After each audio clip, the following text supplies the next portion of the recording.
This morning's scripture is from Exodus chapter 14. When the king of Egypt was told that the people had fled, the minds of Pharaoh and his officials were changed toward the people. And they said, "What have we done, letting Israel leave our service?" So he had his chariot made ready and took his army with him. He took 600 picked chariots and all the other chariots of Egypt with officers over all of them. The Lord hardened the heart of Pharaoh, king of Egypt, and he pursued the Israelites who were going out boldly. The Egyptians pursued them. All Pharaoh's horses and chariots, his chariot drivers and his army, they overtook them camped by the sea, by Pi-hahiroth, in front of Baal-zephon. As Pharaoh drew near, the Israelites looked back, and there were the Egyptians advancing on them. In great fear, the Israelites cried out to the Lord. They said to Moses, "Was it because there were no graves in Egypt that you have taken us away to die in the wilderness? What have you done to us, bringing us out of Egypt? Is this not the very thing we told you in Egypt?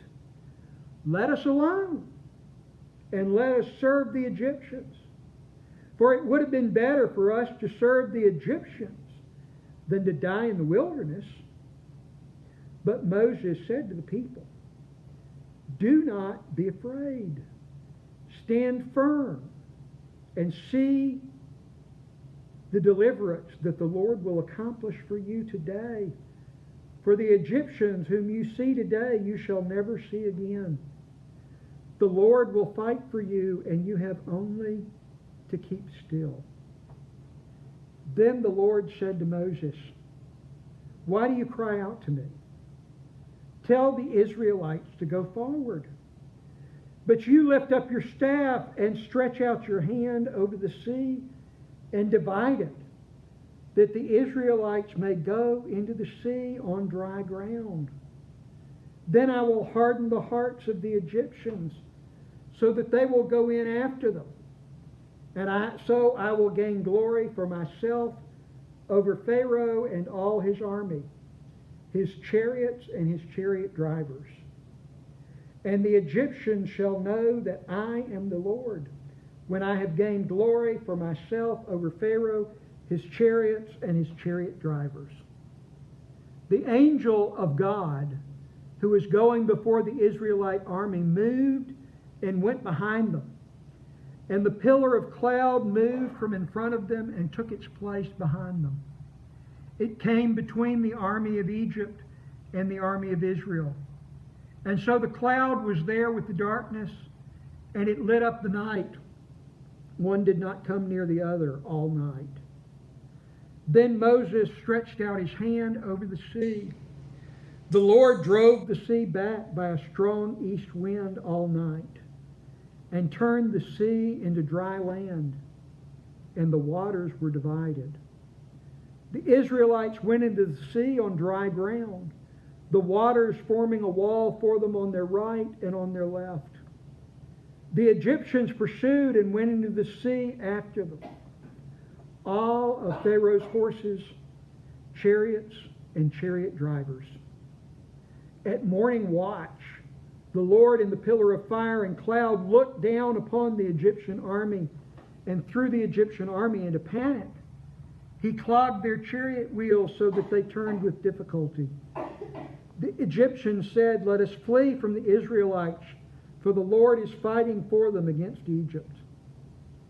Then the Lord said to Moses, "Stretch out your hand over the sea, so that the water may come back upon the Egyptians, upon their chariots and chariot drivers." So Moses stretched out his hand over the sea, and at dawn the sea returned to its normal depth. As the Egyptians fled before it, the Lord tossed the Egyptians into the sea. the waters returned and covered the chariots and the chariot drivers.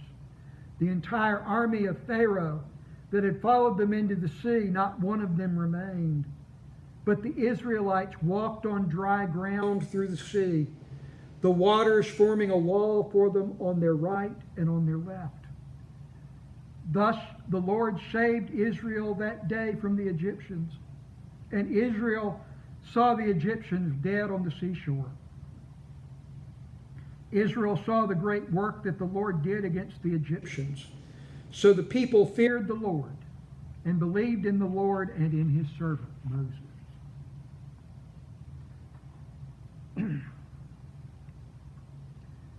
The Israelites were not too sure about Moses. Moses had grown up as a man of two cultures, raised and born to the Israelites, but raised in the palace of the Pharaoh, learning the things that a prince would learn in the palace, learning to read hieroglyphics and work with whatever math they understood. And then he had fled after committing a murder. He'd fled into the desert. They didn't know him. And he comes back and says, "The God of Abraham, Isaac, and Jacob has sent me to you to lead you from bondage." And they said, "Yeah, right." That didn't sound right to them. Now, they knew the stories of Abraham, Isaac, and Jacob. But that was 400 years ago. It was like when I read that John Smith was appointed or elected head of the Jamestown Council. That's true, and I know who John Smith was, but that was 400 years ago. More than 400 years ago. And they knew what being slaves was like. They didn't necessarily like it, but they understood it. And here comes this man that they haven't seen for 40 years. They thought he was dead. And he comes and tells them, God is going to lead you out to freedom. Well, they don't believe him. And he goes to tell Pharaoh, and Pharaoh doesn't believe him. Pharaoh is at the head of the most powerful empire on earth. Why would he believe this guy that looks vaguely like somebody he grew up with, but doesn't know? And who is this God of the Israelites? And where has he been for the last 400 years? And then the plagues begin. And the Israelites don't like the plagues either. They had gotten used to eating. They'd grown fond of eating.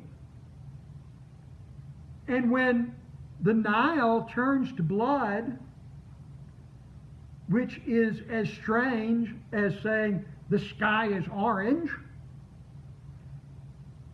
that's a problem for them. They like drinking water. They like eating. And the Nile's floods keep the land fertile. And irrigation from the Nile keeps the crops watered. You turn the Nile to blood and it's a problem for everybody.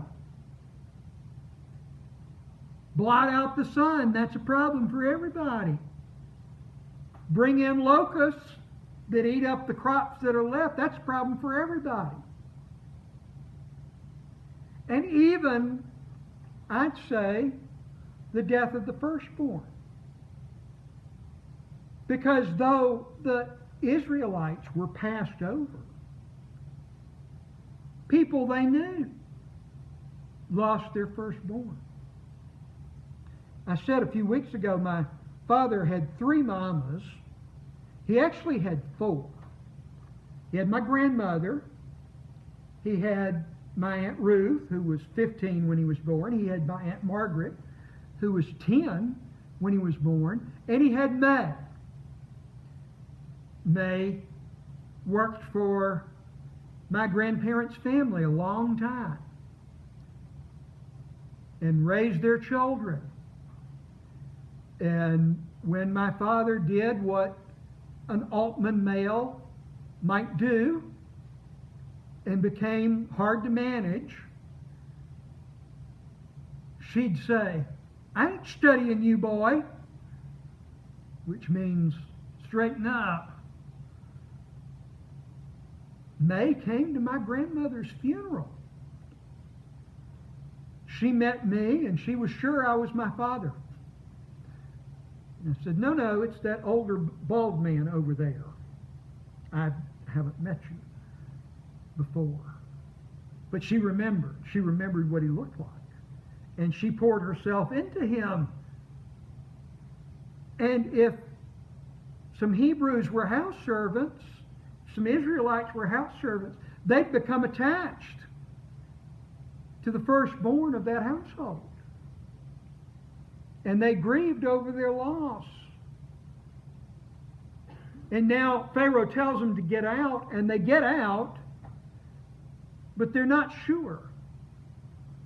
And then Pharaoh looks around and he says, wait a minute, where's my labor force? No one's working the fields.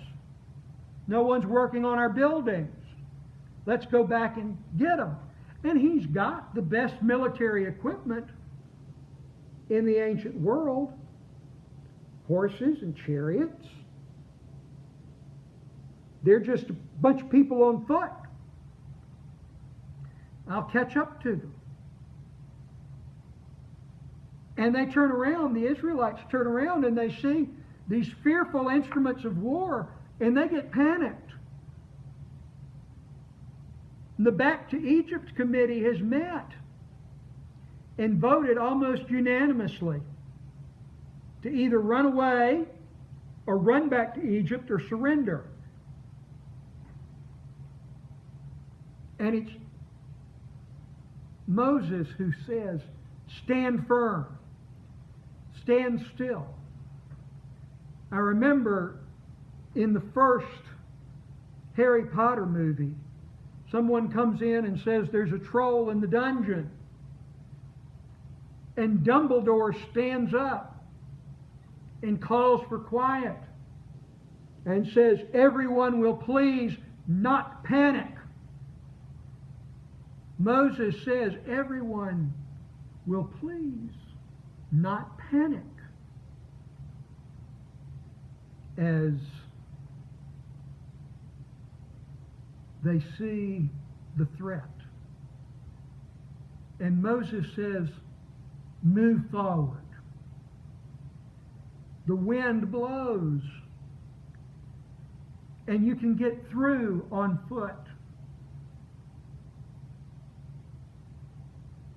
And the chariots follow. Now, I'm thinking, I just have watched Ken Burns' The Vietnam War. And I think about tanks getting stuck. We had the best instruments of war. We had an unlimited supply, it seemed. But the tanks would get stuck. And they're not any good as tanks when you're stuck. It just makes the tank crew vulnerable. The chariots get stuck, and they're not any good when they're stuck. That's not the right weapon. That's not the right weapon for the terrain. We didn't always bring the right weapons and the right tactics and the right strategy to the terrain.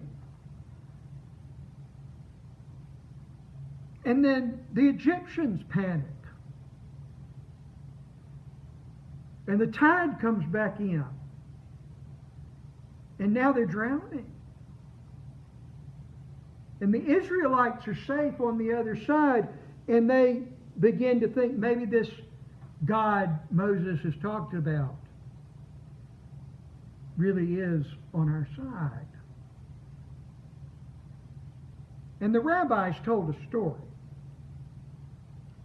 that the angels were celebrating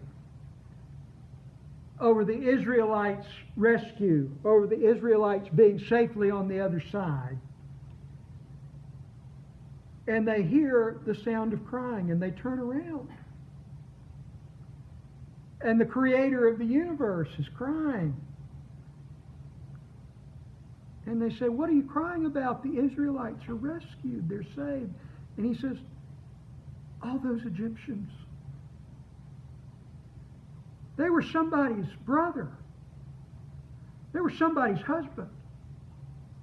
They were somebody's son. They were somebody's uncle. They were somebody's father. All those Egyptians dead." We are in a time when we may not like everybody in our society. And we might wish or think that the plagues hit only the bad people. But a hurricane comes and it hits everyone, not just the people we don't like. The fires come and it's not just the homes and businesses of people we don't like that are destroyed. The virus comes and it's not just people we don't like. And it maybe is not just the people who were foolish, who are struck down. All of those people were somebody's son or daughter, somebody's father or mother, somebody's aunt or uncle, somebody's son or daughter, somebody's uncle or nephew. And as we continue to live through this year and we wonder, what is it God is trying to get through to us? We hear, "Be still. Stand firm. Move forward. I'm with you."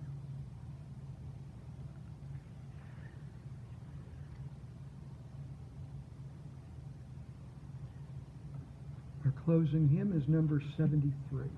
Number 73.